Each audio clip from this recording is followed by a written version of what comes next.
तो चलिए देखिए, यहाँ पर हम लोग देख सकते हैं पहले दिक अनुपात के लिए पहले एक्स आई वाई जे प्लस जेड के का दिक अनुपात अगर कहेगा ना तो आई जे के को छोड़ देना है और कॉमा लगा के बस एक्स वाई जेड लिख दो, बस हो गया। ठीक है, यानी कि एक्स वाई जेड यहाँ नंबर है, एक चीज याद हो गया। क्लियर यहाँ तक ना? एक्स वाई जेड क्या है? एक नंबर है। क्लियर है यहाँ तक ना? आगे देखिए दिक कोसाइन क्या होता है, दिक अनुपात क्लियर हो गया। दिक कोसाइन में ये याद रखना हम लोग कि एक्स बट्टा ए वाला यहाँ से नंबर जो होगा एक्स बट्टा रूट में इसी का मॉडुलस कर लो। मॉडुलस मतलब हो गया इसका परिमाण। ठीक है, ठीक है। यहाँ परिमाण कैसे निकालते हैं तो यहाँ देख लो, एक्स स्क्वायर का क्या करना है, x square plus y square plus z square root में ले लो तो निकल गया इसका मॉडुलस, जिसे हम लोग ए का वेक्टर ए का या सदिश का परिमाण भी कहते हैं हिंदी में। और यहाँ पर तो ये हो गया मॉडुलस हो गया। अगर ए के फिर यहाँ समझ में गया तो एक्स बटा रूट में ले लो, यही बोला ये पूरा, फिर वाई बटा ले लो कॉमा देकर दिक कोसाइन में। क्लियर यहाँ तक? फिर जेड बटा ले लीजिए कितना, रूट अंडर पूरा x square plus y square plus z square. अब देखो यूनिट वेक्टर ये वाला है आपका यूनिट वेक्टर, जिसके हम लोग इसको क्या बोलते हैं, इसको इंग्लिश में अगर देखा जाए तो बोलते हैं यूनिट वेक्टर। ठीक है, और हिंदी में मात्रक सदिश। ठीक है ना? तो इसको ए कैप से दर्शाया जाता है। ए कैप का फॉर्मूला है वेक्टर ए बट्टा में मॉडुलस वेक्टर है। मॉडुलस माने ए का, यानी कह सकते हैं कि सदिश बट्टा में आपका सदिश जो होगा वो हमेशा आईजे के फॉर्म में होता है। क्लियर है यहाँ तक ना? और नीचे में क्या हो जाता है, इसी का परिमाण लिख देना नीचे में। यहाँ तक क्लियर? बोलिए।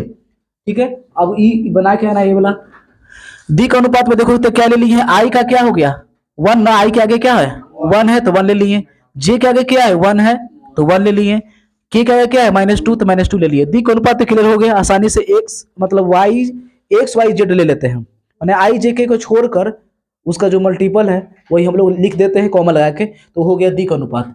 और दिक क्वेश्चन समझ ही रहा है। और बोलो कोई क्वेश्चन, अगर कोई डाउट है तो जल्दी से बोलो, कोई डाउट हो तो। कोई भी पूछ रहा है? ए और बी वाला रहता है तो वो मतलब कि कैसे बनेगा, उसी में बनेगा। हाँ, जैसे दो क्वेश्चन रहता है, मतलब क्या निकालना रहता है, निकालना क्या रहता है, ए बराबर 1 2 3 रहता है, बिंदु वेक्टर ए बराबर 1 2 3 ऐसे बी बराबर ऐसे, तो बिंदु रहता है सिर्फ, बिंदु को ही रहता है, बिंदु रहता है। ऐसे दे दे बिंदु, ऐसे दे दे बिंदु, ये ना इसका निकालना है दिक अनुपात।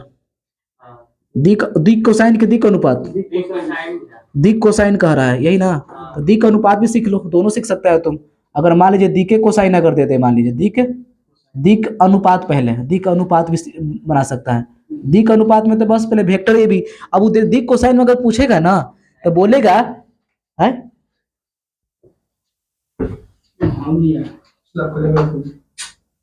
दिक कोसाइन में ए बोलेगा ना कि किसकी दिशा, वेक्टर ए बी की दिशा, बोल रहा है कि ए से बी की दिशा में, वेक्टर ए बी निकाल लो, घटा के बी में से ए घटा देना, 3 में से 1 घटा